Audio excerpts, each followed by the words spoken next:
Joining us right now is Matt Hougan, Chairman of InsideETFs, Dave Nadig, Managing Director of ETF.com. Gentlemen, it's really great to be with you again. Thanks for having us. We had a great time last year. Yeah. Second InsideETFs Canada. Mm-hmm. I was expecting you to be in a Tom Wolfe white suit, and you in all black. All black? I know we mixed it up a little bit. We did. But that's Next okay. time.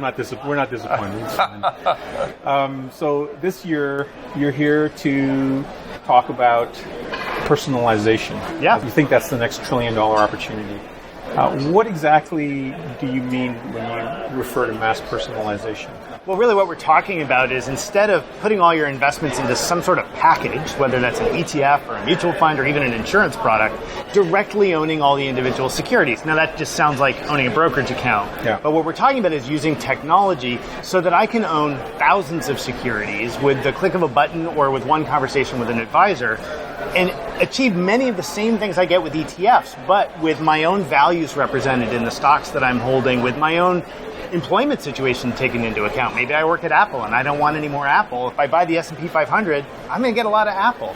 Right. Mass customization or direct indexing really solves that problem.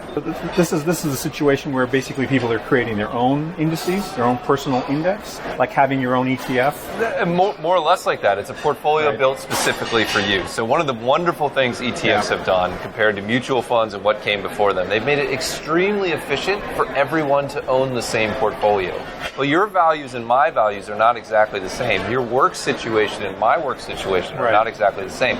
What if I could take this sort of core portfolio and tweak it just so it fits your exact situation? That used to be impossible, but technology has made it easy. Now, we've seen direct indexing be available for institutional investors for years, maybe decades, but technology has now made it available for individual investors with $100,000 or $10,000 or $15,000 to invest. It's really brought down that scale. So why have a mass stock solution when you can have something just customized explicitly for you?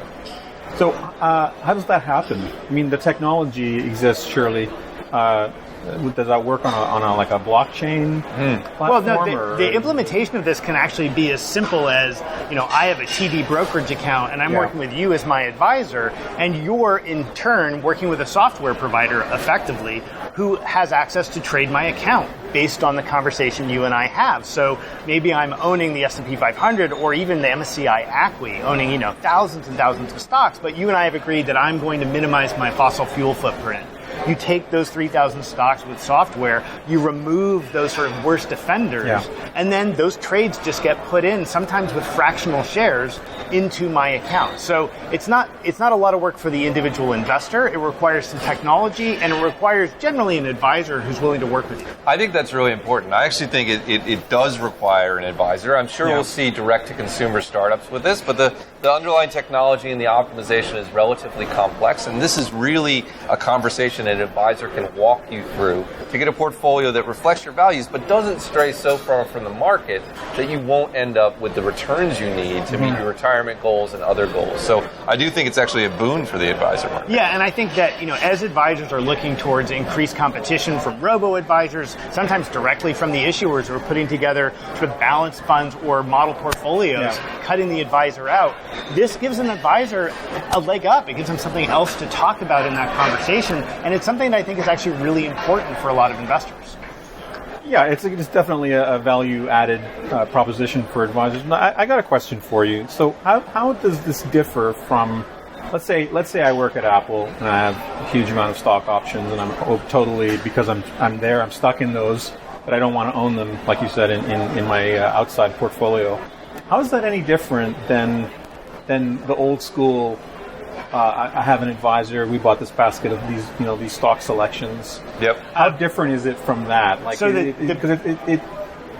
superficially, it sounds very similar. And superficially, it is similar. Yeah. The difference is we're talking about starting from a position of indexing and quantitative finance. So you're not starting with a blank slate, working with your advisor saying, hey, you know what, I think Netflix is going to do real well, let's buy a bunch of that. You're starting with the S&P 500. We're talking about licensed indexes, licensed factor models, licensed ESG data sources that help you figure out which of those fossil fuel stocks you may not want. And you start from that position of a rigorous, academically justifiable portfolio. Yeah. And all you're doing is making those tweaks that make it personal. Yeah, and also you're either eliminating or adding thematic items, or SRI, ESG. Yep. But you're also doing it at scale. Like Dave used to be able to go to Savile Row and pay $5,000 to get a suit custom tied for him by an individual.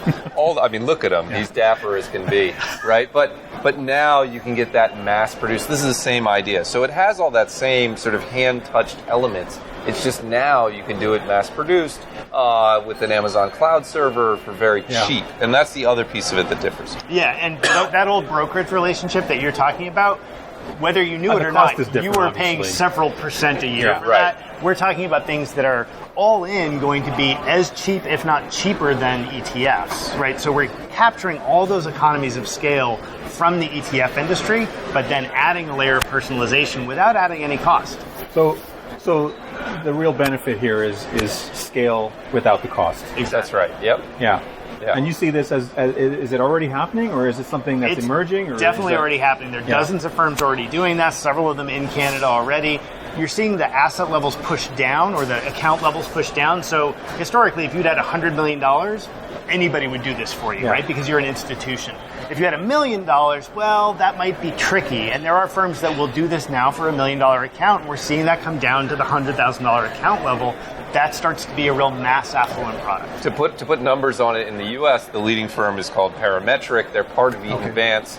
They have over $100 billion in direct indexed assets. Last year, they pulled in $10 billion in net inflows, whereas the rest of Eaton Vance, giant mutual fund company, pulled in $6 billion. So it is already big. It is already managing hundreds of billions of dollars. And as Dave said, what's happened now is it's expanded internationally, and it's moved down the tier from the extraordinarily wealthy to regular investors. You guys are both from the ETF world.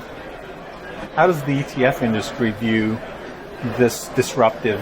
Depends which trend? Part of the industry you're in, right? If you are somebody with strong investment intellectual property, an MSCI, a FTSE Russell, an S&P 500, you're fine because those IPs are still really important to this process. If you're an issuer that doesn't have a lot of unique IP and has licensed all that out, and your main focus is manufacturing, you're going to be in a little bit of trouble. Yeah. All that said, this is mostly limited to developed market equities. This is a lot harder to do in the bond space, maybe impossible. Right. It's a lot harder to do in emerging markets. So if you're existing outside of developed market equities, I think you're pretty insulated from this trend. But if you're in developed market equities, I think this is going to become a very big deal over the next 5 years.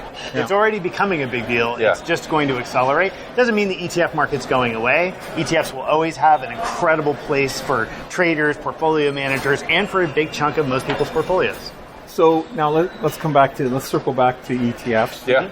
You guys haven't left the industry. We still love it. And not planning on it. I expect to retire in this time. Right. So what's happening? What do you see that's happening in the ETF space that you find exciting? Well, so I think we're in the second act of the smart beta revolution, right? We've had a couple of great panels here at this session, or at this conference already. I think people are starting to ask much smarter questions about smart beta. They're not just trusting that all these black boxes work. Yeah. They're asking how they work, why they work, will they work in the future? What will make this value approach work in certain markets and not others? Those are the right questions. So it's exciting to see these sort of next generation products matching up with sort of next generation understanding from the advisor community. Yeah, I think that's right. Also, here in Canada, of course, we're seeing a massive swing in flows, right? 2018 was the first year that Canadian ETF flows outpaced Canadian mutual fund flows. Dave and I think that Canadian mutual fund flows will never again outpace Canadian ETF flows. That we've made the switch, and now we're in a tipping point. We're in an ETF-focused market, and I think that's really important. So just growth. The other thing to add on to the smart beta space, the two other areas I'm really excited about I think there's huge growth to come in bond ETFs. I think that place is massively underpenetrated. Eventually it will become bigger than equity ETFs. And you're starting to see life, even in the alternative space, more interesting option overlay strategies. And I think if the market takes a turn downward, I think you'll see real flows into alternative ETFs. And actually, I think well. this is a market where Canada has consistently led the way. Yeah. Canadian ETF investors have options in true long-short alternative, market neutral strategies. You've got options in options. With the change in alternatives and so availability of alternatives. Exactly. Yeah. So they're tools that the Canadian investor has in the ETF market that the U.S. investor would die to have.